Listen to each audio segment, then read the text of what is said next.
In today's video, I'm gonna try to recreate those photogenic burgers you see in commercials, making this look like this.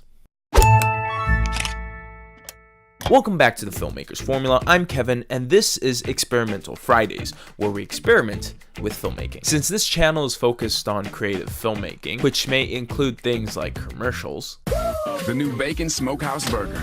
It's the newest flavor of the signature I thought today would be a good day to start my series following videography around food. But before we deal with motion, we should take a closer look at food photography. Now, food photography itself is its own field. You normally see their work in ads and magazines and cookbooks. The whole purpose is to trick us to being hungry or take beautiful pictures of food. Depends on how you look at it. But I still think it's good practice to see what it takes to get more professional looking photos or content from food. Also, so I can up my Instagram game. You know. Before we do anything, let's look at the image we're trying to achieve.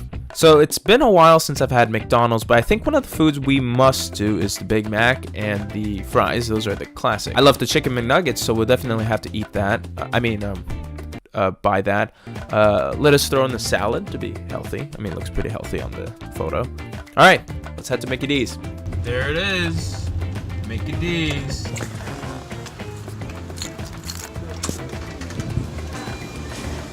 Can I get a Big Mac meal with the large fry? So I just came back from McDonald's, and before we do anything, let's take a before photo of what everything looks like before we do anything to it. All right, let's start with the Big Mac.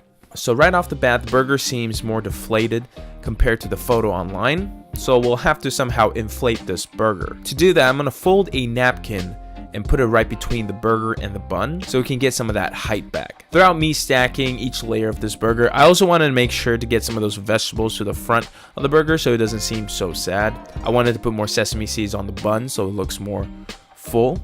I mean, there's a couple bald spots, but not anything too major. To top it off and give that burger a nice juicy look, I decided to brush some olive oil on the patty. I'd say the burger's looking pretty awesome right now. Let's work on its companion, the fries. I ordered a large fry, but the individual fries are receding into the shell, which is the fry container. So it looks like we got less fries than we ordered. I definitely was not eating them off camera. To combat that action, I'm gonna crumple up some paper towels and put it at the bottom of the fry container so we can prop it up a bit. This will give it more volume when we put the remaining fries on top, so it looks like we're actually getting our money's worth. When I was trying to put the fries back into the container, the thing kept falling over.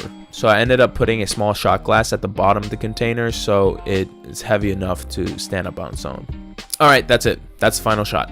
What do you think? Let me know in the comment section below. On to the next, the McNuggets. I don't know. These look pretty perfect as is. I mean, I did get one messed up nugget, but I'm just gonna break this one apart and show you the inside.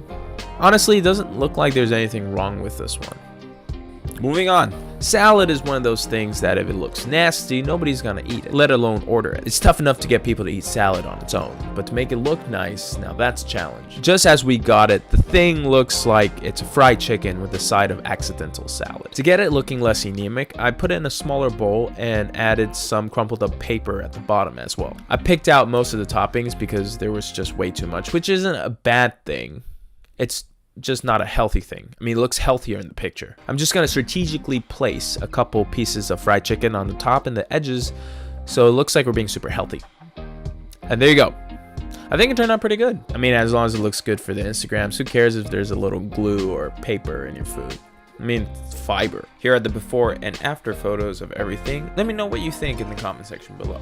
I think it's important to note that in creative filmmaking, we're not only focused on camera settings and editing. Things like prop and set design is important as well. So I wanted to make sure I talk about that side of filmmaking. Sometimes it's all about taking that extra step to the left to get your composition right, or a small crumpled up piece of paper to prop up your food so you can get your video and photos looking the way you want them. Talking about food, on a side note, I do have a video on meat glue that I think you'd be interested in. Be sure to check that one out. If you're new here, this channel is all about shortcuts to creative filmmaking, so if you're into that stuff, remember to subscribe. Either way, thanks for watching, and I'll catch you in the next video. Take care.